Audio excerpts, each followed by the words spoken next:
변함이 없으신 자비하시고 사랑이 많으신 주님, 아침 햇살처럼 변함없이 우리 가운데 비추시는 그 은혜를 인하여 우리가 살아가는 줄로 믿습니다. 이 하루도 하나님의 은혜로 충만히 채워주시고 하나님의 그 현존 가운데 살아가는 삶이 될 수 있도록 축복하여 주옵소서. 함께 통성으로 기도하겠습니다. 사랑하는 주님 감사합니다. 주님의 은혜 자리가 한 덜 나아갑니다. 변함이 없으신 성실하시고 진실하신 주님을 찬양합니다. 신실하신 주님을 찬양합니다. 우리 가운데 임재하시는 주님을 찬양합니다. 하나님의 그 사랑과 은혜가 우리를 채우시고 우리를 덮으시는 줄로 믿습니다. 하나님, 하루 한순간도 주님의 은혜가 아니고는 호흡할 수 없고 나아갈 수 없는 존재인 것을 고백합니다. 이 새벽에도 우리 가운데 덮어주시고 감싸주시고 하나님의 그 은혜의 장중 안에 거하는 삶이 될 수 있게 하여 주옵소서. 고난의 깊이 가운데 은혜의 깊이를 체험하는 삶이 되게 하여 주옵소서. 하나님, 절대로 절망하거나 낙심하지 않게 하여 주시고 하나님께 주시는 소망을 붙들고 살아가는 승리하는 하나님의 사람들 되게 하여 주옵소서. 좋으신 하나님을 찬양합니다. 신실하신 주님을 찬양합니다.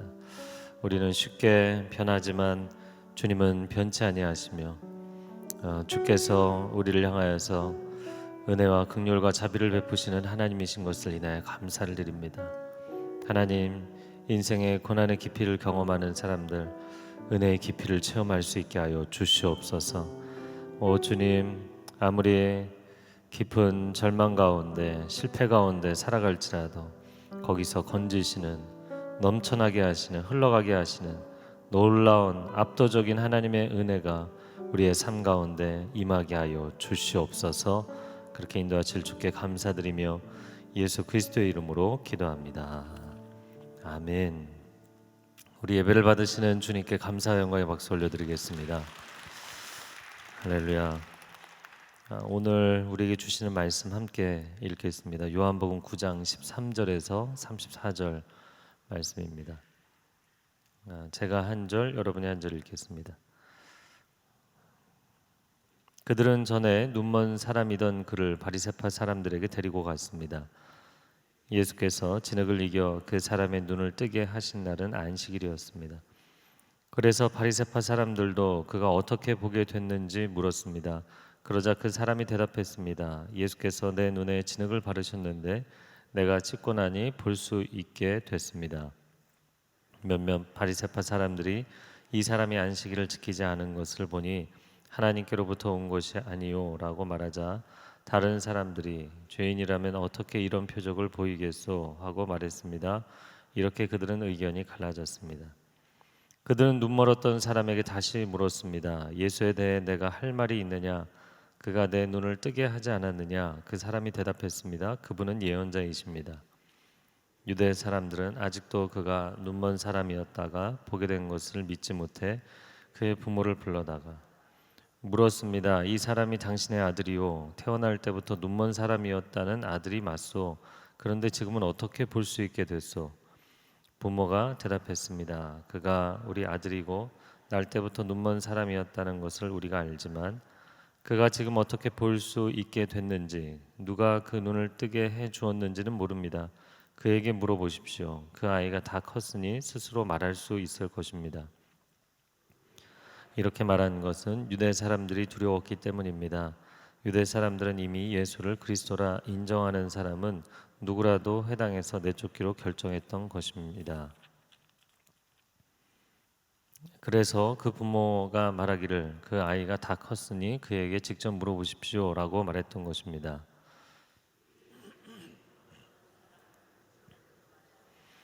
하나님께 영광을 돌려라. 우리가 알기로 그 사람은 죄인이다. 그가 대답했습니다. 나는 그분이 죄인인지 아닌지는 모릅니다. 다만 한 가지 아는 것은 내가 전에 눈이 멀었다가 지금은 본다는 것입니다. 그러자 그들이 그에게 물었습니다. 그가 내게 어떻게 했느냐? 그가 어떻게 내 눈을 뜨게 해 주었느냐? 그가 대답했습니다. 내가 이미 말씀드렸는데도 당신들은 고지 듣지 않았습니다. 왜 똑같은 말을 자꾸 들으려고 합니까? 당신들도 그분의 제자가 되고 싶습니까? 그러자 그들이 그에게 욕을 하며 말했습니다. 너는 그 사람의 제자이지만 우리는 모세의 제자들이다. 우리는 하나님께서 모세에게 말씀하셨다는 것을 안다. 그러나 그 사람은 어디서 왔는지 알지 못한다. 그가 대답했습니다. 참 이상한 일입니다. 당신들은 그분이 어디서 오셨는지 모른다지만 그분은 내 눈을 뜨게 해 주었습니다. 우리가 알다시피 하나님께서는 죄인들의 말은 듣지 않으시지만 하나님을 공경하고 그 뜻을 행하는 사람의 말은 들어주십니다. 창세 이후 누구라도 날 때부터 눈먼 사람의 눈을 뜨게 했다는 말은 들어본 적이 없습니다. 만약 이분이 하나님께로부터 오신 이가 아니라면 아무 일도 하지 못하셨을 것입니다. 그 말에 그들이 대답했습니다. 내가 태어나면서부터 죄 속에 파묻혀 있었으면서 감히 우리를 가르치려 하느냐. 그러고 나서 그를 쫓아냈습니다. 아멘. 오늘 하루도 말씀으로 성령으로 충만한 하루가 되기를 축복합니다. 네. 어제에 이어서 요한복음 9장의 말씀인데요. 눈 멀었던 사람의 치유에 대한 이야기입니다. 유대인들이 소경이었다가 치유받은 사람을 바리새인들에게 데리고 왔다. 그럼 왜 데리고 왔는가? 심사를 해달라는 거죠. 사실은 소경 때문이라기보다는 그 소경의 눈을 낮게 해준 예수님에 대해서 평가를 하겠다는 심사였죠. 도대체 어떻게 그런 치유의 기적이 일어날 수 있었는가? 그런데 이것은 마치 초등학생이 대학 교수를 평가하는 것과 같은 것이죠. 아니면 본인은 음식을 한 번도 만들어 본 적이 없는 사람이 다른 사람의 음식을 평가하는 것과 같은 것이죠. 이 평가할 수 있는 능력이 없는 사람들입니다. 본인들이 치유의 능력이 없잖아요. 귀신을 내어쫓거나 사람의 질병을 치유하거나 그런 적이 없는 사람들이 예수님에 대해서 평가를 하려고 하니까 평가가 될 수가 없는 거죠. 자, 15절 말씀 한번 같이 읽어볼까요? 15절 시작.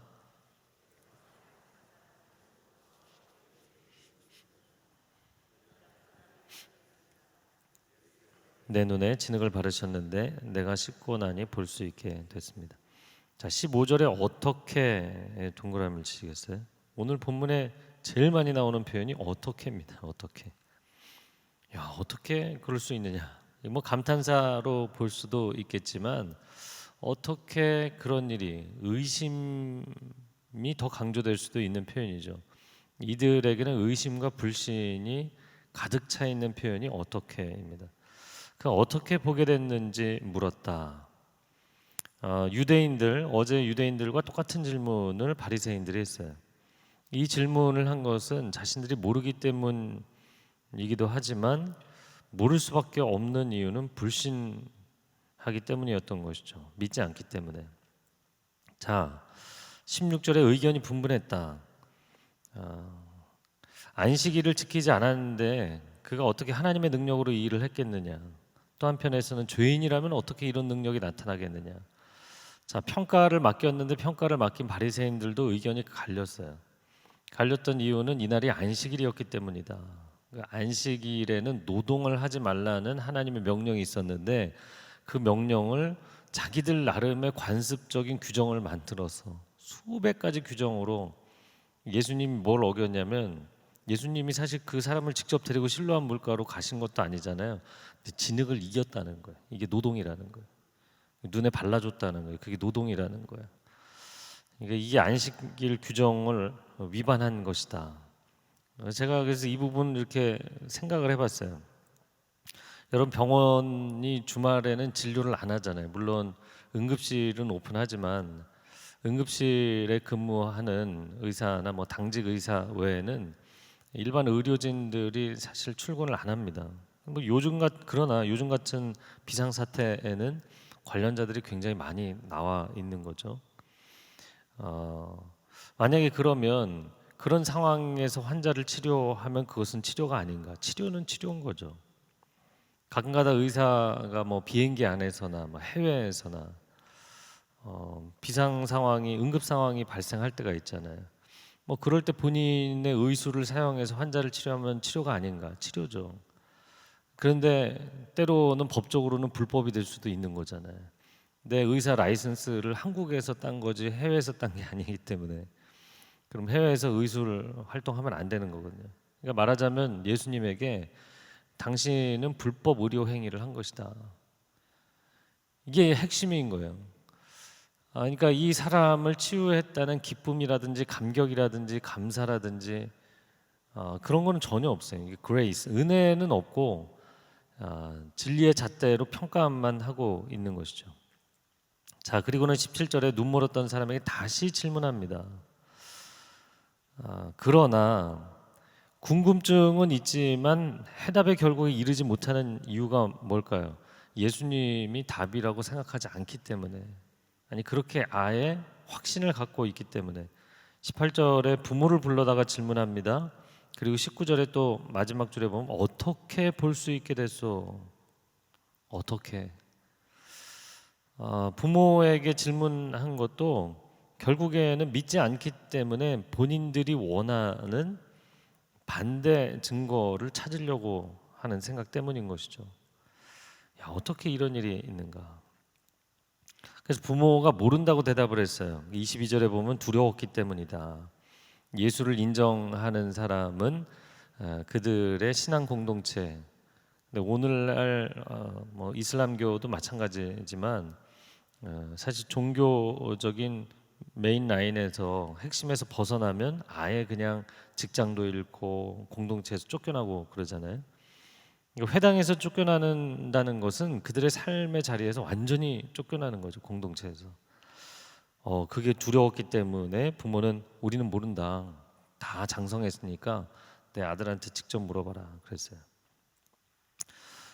현대의 그 죄인에 대한 규정이 있는데 현대 법상 무죄 추정의 원칙입니다. 이 피고인이 유죄로 판결이 확정나기 전까지는 무죄로 추정한다라는 거예요. 무죄로 인정한다가 아니라 추정하는 거예요. 그러니까 그 사람이 다른 사람들이 볼 때는 아니 어떻게 이런 범죄를, 야 이건 말도 안 되는 정말 죄를 지은 거잖아 이렇게 생각해도 유죄라는 게 명확하게 증거가 있고 판결이 나기까지는 그 사람을 유죄라고 보는 것이 아니라 무죄라고 봐준다는 거예요. 그런데 이전 시대나 법이 사실은 잘못 집행되던 시대에는 유죄 추정의 원칙으로 사람을 몰아붙였던 거죠. 그러니까 뭐 과거 절대왕정 시대라든지 권력이 강한 시대 아니면 독재 시대 그런 때는 이런 거죠. 내 죄를 내가 알렸다. 네? 아무 근거도 없어요. 아무 증거도 없는데 죄인이라고 정해놓고서 판결을 재판을 진행하는 거죠. 마녀사냥이라는 표현을 쓰죠. 고문을 하기도 하고 협박을 하기도 하고 그래서 허위 자백을 받아내기도 하는 겁니다. 자, 이 사람들이 계속 하는 건 뭐냐면 사람들을 위협하고 몰아붙여서 반대 증거를 찾아내려는 거예요. 가짜라는 증거를 찾아내려는 거예요. 근데 그들이 원하는 답이 계속 안 나오는 거죠. 그래서 오늘 본문이 길어진 거예요. 원래 믿음은 그냥 간단하게 끝나는 거예요. 자, 그 다음 페이지를 보시면 24절 말씀 같이 읽어볼까요? 시작. 그들이 전에 눈 멀었던 그 사람을 두 번째로 불러서 말했습니다. 하나님께 영광을 돌려라. 우리가 알기로 그 사람은 죄인이다. 자, 이번에는 두 번째로 소환을 해서 아예 판결을 내렸어요. 하나님께는 영광, 그러나 그는 죄인. 근데 이게 그 두 가지 내용이 모순되는 상반되는 결론이잖아요. 그랬더니 25절에 이 사람이 한마디로 전곡을 짚어서 이야기합니다. 내가 다른 건 모르겠고 한 가지 아는 건 있는데 내가 전에 눈이 멀었다가 지금은 본다는 것입니다. I was blind but now I see. 이게 Amazing Grace에 나오는 가사잖아요. 내가 한때는 눈이 멀었지만 그러나 나는 이제 눈을 떠서 본다. Before and after이죠. 예수 그리스도를 만나기 이전과 만난 이후의 삶이 완전히 바뀐 사람의 명확한 고백. 이 고백이 저와 여러분에게 있기를 축복합니다. 체험보다 강력한 간증은 없는 것이죠. 자, 한마디 전곡을 찔러서 이야기했어요. 이 사람들이 추상적인 이야기를 하니까, 그리고 사실 무슨 근거도 없이 이야기를 하니까 명확한 팩트를 이야기한, 사실을 이야기한 거예요. 사실 법정에서는 사실이 훨씬 강력한 거잖아요. 그랬더니 26절에 판결을 내려놓고 또다시 원점으로 돌아가서 어떻게 네, 어떻게가 나올 때마다 동그라미를 치셔도 좋겠어요. 어떻게 했느냐, 어떻게 내 눈을 뜨게 해줬느냐. 그랬더니 27절 말씀에 이 사람도 약간 짜증이 난 것 같아요. 제가 보니까 이걸 뉘앙스를 어떻게 읽을 거냐에 따라 좀 분위기가 다르긴 하겠지만, 아니 내가 이미 얘기했는데 왜 똑같은 말을 자꾸 하게 만드냐. 당신들도 그분의 제자가 되고 싶으냐. 당시의 시대 상황은 전혀 이런 분위기 아니잖아요. 이런 분위기 아니라는 거를 이 사람이 모르겠습니까? 자기 부모까지 소환해 갖고 부모를 압박했는데 분위기를 모르는 게 아니죠. 그럼에도 불구하고 한마디 쓴소리를 한 거예요. 당신들 지금 뭐 하는 짓이냐. 약간 짜증이 났던 것 같아요. 그랬더니 28절 9절에 그가 욕을 하면서, 야 너는 그의 제자일지 모르지만 우리는 위대하신 모세의 제자들이다. 29절에 그 사람이 어디서 왔는지 알지 못한다. 알지 못하는 것은, 모르는 것은 모르고 싶기 때문이죠. 인정하고 싶지 않기 때문이죠. 그리고 나서 30절부터 33절, 30절에 33절 한번 같이 읽어볼까요? 시작. 그가 대답했습니다. 참 이상한 일입니다. 당신들은 그분이 어디서 오셨는지 모른다지만 그분은 내 눈을 뜨게 해주셨습니다.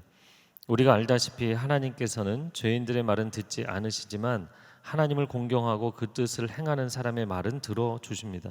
창세 이후 누구라도 날 때부터 눈먼 사람의 눈을 뜨게 했다는 말은 들어본 적이 없습니다. 만약 이분이 하나님께로부터 오신 이가 아니라면 아무 일도 하지 못하셨을 것입니다. 이 남자의 일장 연설이 이 본문에서 가장 속이 후련한 내용이죠. 종교 지도자들은 모르고 있는데 이 평범한 한 남자, 평범하다고 하기에는 너무나 밑바닥의 인생의 고난의 시간을 겪었던 한 남자가 아주 분명하게 알고 있는 것, 예수님께서 내 눈을 뜨게 해주셨고 하나님의 능력이 아니고는 이런 일이 일어날 수 없다. 당신들은 탁상공론을 하고 있지만 그런 건 중요하지 않고 분명히 하나님의 능력으로 이 일을 행하신 것이다. 자, 34절에 그들이 뭐라고 대답을 하냐면 내가 태어나면서부터 죄 속에 파묻혀 있었으면서, 이렇게 표현합니다. 죄 속에 파묻혀 있었으면서 어떻게 감히 우리를 가르치려 하느냐. 그를 쫓아냈다. 이게 무슨 얘기일까요? 너 같은 죄인이 감히 우리를. 왜 너 같은 죄인일까요? 이 9장이 시작할 때 제자들이 뭐라고 얘기했나요? 이 사람이 눈먼 것이 누구의 죄 때문이냐. 그러니까 유대인들이 갖고 있는 인과응보 사상인 거예요. 그러니까 이 사람이 이렇게 큰 질병의 장애에 빠져서 그것도 태어나면서부터 그렇게 살았던 것은 하나님의 큰 진노가 있었기 때문이다. 그런데 그 진노는 영적인 인과응보로 봤을 때 이 사람에게 죄가 많았기 때문이다, 이렇게 본 거예요. 그러면 아기가 응애하고 태어나서 죄를 짓기도 전에 죄가 많았기 때문에 본인들도 태어난 건 똑같잖아요. 그러니까 이거는 그냥 그들이 가지고 있는 관념적인 기준일 뿐인 거죠. 영적인 교만입니다. 자, 그래서 그런 인과응보적인 사상 때문에 너가 얼마나 심각한 죄인인데 감히 우리와 같이 영적인 존재에게 훈수를 두려고 하느냐, 그런 얘기를 한 것이죠. 어제 이 말씀을 읽고 또 밤에 묵상하고 아침에도 묵상하고 하면서 고난의 깊이 가운데 들어갔다가 은혜의 깊이를 체험한 한 남자, 그리고 물가에 서서, 그 은혜의 물가에 서서 들어가지도 않고 구경만 하면서 어떻게 저 사람이 물에 가라앉았었는데 물에 떴지? 어떻게 이것만 이론서적 뒤적거리면서 얘기하는 사람들, 이 두 장면이에요. 저를 한번 따라해 보시겠어요? 신앙은 호기심이 아니라 헌신입니다. 신앙은 호기심이 아니라 헌신입니다. 오늘날 이 시대는 호기심 천국이죠, 정말. 펀 제너레이션, 재미 세대가 됐기 때문에 나의 호기심을 자극해 주는 것, 예. 나의 두뇌의 쾌락 중추를 자극해 주는 것, 이런 것만 보려고 하는 세대가 됐잖아요. 근데 신앙생활은 호기심이 아닙니다. 하나님이 어떤 분이신지, 하나님의 세계가 어떤 것인지, 하나님이 어떤 일을 하시는지 그냥 궁금한 차원에서, 호기심 차원에서 가는 게 아니에요. 인생이 평탄하고 풍족한 사람과 고난의 깊이를 경험하는 사람 가운데 후자가 전자보다 압도적으로 하나님의 은혜를 체험할 가능성이 높은 이유는 고난의 그 물 밑바닥까지 떨어졌던 사람이기 때문이에요. 그 물 안에 아예 들어가지도 않고 편안하게 있는 사람은 하나님의 은혜를 간구할 만한 아무런 필요가 없잖아요. 그러니까 물 밖에 서서 이야기를 하는 것이, 넌 어떻게 그런 은혜를 체험했니? 여러분, 물 위에 뜨는 법을 알고 싶으면 자신을 물에 던져야 되는 겁니다. 자신을 물에 던져야 돼요. 물론 하나님의 은혜에 그 강물에 뛰어들어야 되겠지만 하나님께서 내게 허락하신 삶의 부르심의 현장에도 뛰어들어야 돼요. 그 깊이 가운데 뛰어드는 것이 때로는 고난이고 때로는 어려움이 있고 고통스럽다 할지라도 뛰어들어야 돼요. 그리고 그 한가운데서 하나님의 은혜를 체험하는 것입니다. 할렐루야. 제가 이제 출애굽기 읽고 레위기 읽고 있는데 그 출애굽기에 보면 모세가 저는 못 가요 그러는데 하나님이 결국에는 끌어들여 갖고 애굽에 보냈잖아요. 그러고 나서 애굽에 보내놓으니까 본인이 예상했던 대로 잘 안 되는 거예요. 하나님, 내가 이럴 줄 알았다니까 내가 이게 뛰어들지 않는 건데 얼마나 후회를 했을까. 내가 차라리 죽고 말지 안 뛰어들 걸. 그런데 뛰어들었기 때문에 하나님의 놀라운 기적을 체험했죠. 여러분, 고난의 깊이를 체험할지라도 경험할지라도 은혜의 깊이를 체험하기를 원하십니까? 아니면 나는 고난 은혜 체험 안 해도 되니까 고난 체험하고 싶지 않다 이러십니까? 여러분이 원하는 대답은 고난은 체험 안 하고 은혜의 깊이만 체험하고 싶습니다. 이거죠. 이게 여러분이 원하는 거죠. 근데 그런 건 없어요. 인생에 그런 건 없어요. 반전의 스토리, 막 대단한 감동적인 스토리는 경기를 한참을 지고 있다가 반전을 해야지 놀라운 대역전 드라마가 나오는 거예요. 하나님 나라는 우리가 창세기부터 계시록까지 보지만 놀라운 대역전 드라마예요. 하나님이 우리 인생에 역사하시는 하나님의 방식이 있는 줄로 믿습니다.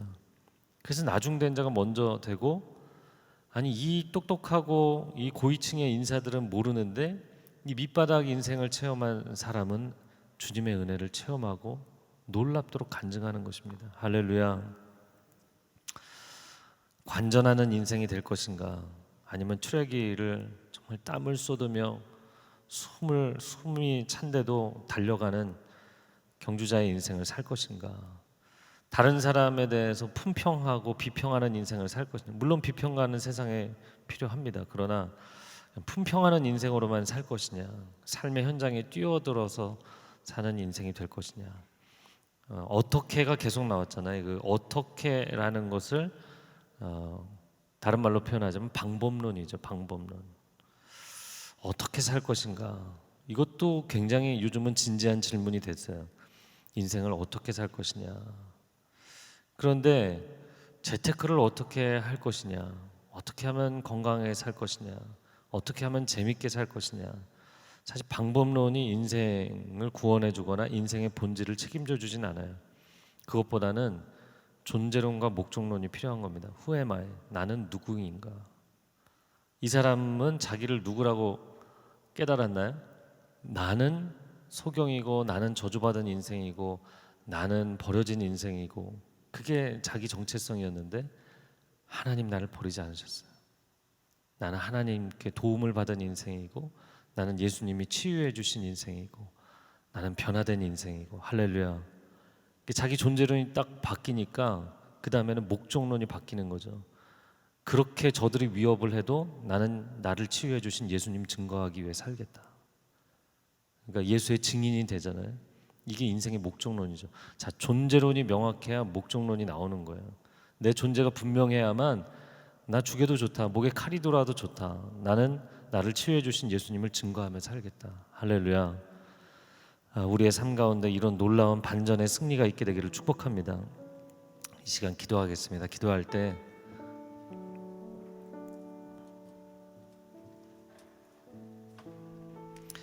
나는 평탄하면서도 하나님의 은혜를 체험하는 인생을 살기를 원하지만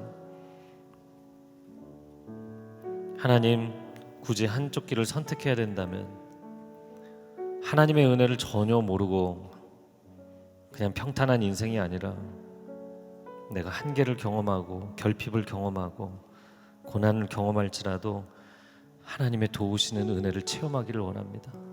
하나님 만나기 원합니다. 하나님 뜨겁게 만나고 하나님 뜨겁게 사랑하게 되기를 원합니다. 여러분 안에 그 결단이 있기를 축복합니다. 그런 분들은 가슴에 손을 얹고 함께 기도하기를 원합니다.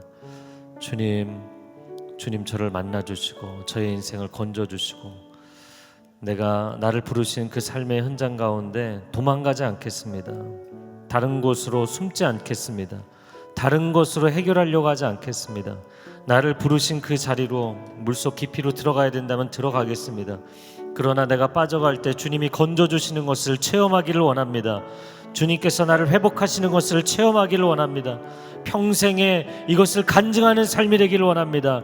나를 통하여서 하나님께서 하시는 일이 드러나는 인생이 되기를 원합니다. 주님 내게 임하여 주옵소서. 주여 한번 외치고 통성으로 기도하겠습니다. 주여. 오 사랑하는 주님, 한 사람 한 사람 하나님의 사람들 가운데 임하여 주시옵소서. 하나님의 사람들에게 임하여 주시옵소서. 하나님, 신앙이 지식으로 멈추지 않게 하여 주옵소서. 신앙이 호기심으로 멈추지 않게 하여 주옵소서. 은혜의 물가에 서서 바라만 보고 있는 신앙이 되지 않게 하여 주옵소서. 나를 부르신 그 부르심의 자리로 나아갑니다. 소명의 자리로 나아갑니다. 사명의 자리로 나아갑니다. 하나님, 나를 부르신 자리가 사역의 자리고 목회의 자리라면 그 자리로 나아갑니다. 나를 부르신 자리가 하나님 생명을 위하여 헌신하는 자리라면 그 자리로 나아갑니다. 나를 부르신 자리가 가정의 자리이고 자녀를 양육하는 자리라면 그 자리로 나아가기를 원합니다. 나를 부르신 자리가 기업을 일구는 자리라면 그 자리 가운데 나아가기를 원합니다. 하나님 아버지, 그러나 내가 그 일을 감당하기에 두렵고 떨리고 모세처럼 거절하고 싶고 거부하고 싶을지라도 하나님, 담대하게 그 자리로 나아갈 수 있도록 믿음의 결단이 있게 하여 주옵소서. 믿음의 전진이 있게 하여 주옵소서. 두려워하지 말지어다. 두려워하지 말지어다. 하나님의 구원을 신뢰하며 나아갈지어다. 놀라운 하나님의 역사를 체험하는 인생이 되게 하여 주시옵소서. 한 번 더 기도하겠습니다. 기도할 때 모세가 첫 번째, 두 번째 기적을 행할 때는 바로가 막 완악하게 나오니까 하나님을 원망합니다. 백성들도 모세를 원망하고 모세는 하나님을 원망하고 내가 이거 안 한다고 했는데 왜 나를 여기 끌어들이셨냐고. 그런데 10가지 재앙이 끝나고 놀라운 기적으로 출애굽을 했을 때 그 홍해 앞에 섰을 때는요, 비교할 수 없는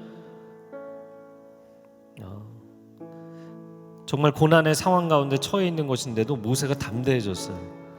모세가 담대해져서 백성들이 막 원망하는데도 두려워하지 마라, 잠잠하라.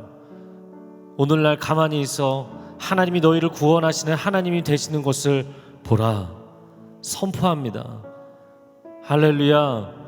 하나님, 우리가 고난을 체험하는 거 두려워하지만 내가 이 자리로 들어서지 않겠다고 얘기했는데 하나님이 나를 끌어들이셨다고 때로는 원망하고 불평하지만 그 가운데서 하나님의 지속적인 도우심과 구원과 은혜를 체험하면 온 세상을 향하여서 여러분 두려워하지 마십시오. 하나님이 구원하실 것입니다. 홍해를 가르실 것입니다. 기적을 베푸실 것입니다. 하나님이 행하시는 일을 세상에 드러내는 인생으로 쓰임받을 줄로 믿습니다. 오 하나님, 우리 삶 가운데 그런 변화가 일어나게 하여 주옵소서. 오늘 요한복음 9장의 인물처럼, 모세처럼 하나님 우리를 그렇게 들어서 사용하여 주시옵소서. 하나님의 영광을 위해 쓰임받는 나의 평생이 되게 하여 주옵소서. 사모하는 분들은 가슴에 손을 얹고 한 손을 하늘을 향하여 들고 주여 삼창을 기도하고 개인 기도하겠습니다. 주여 주여 주여. 오 하나님, 하나님의 사람들을 붙잡아 주옵소서.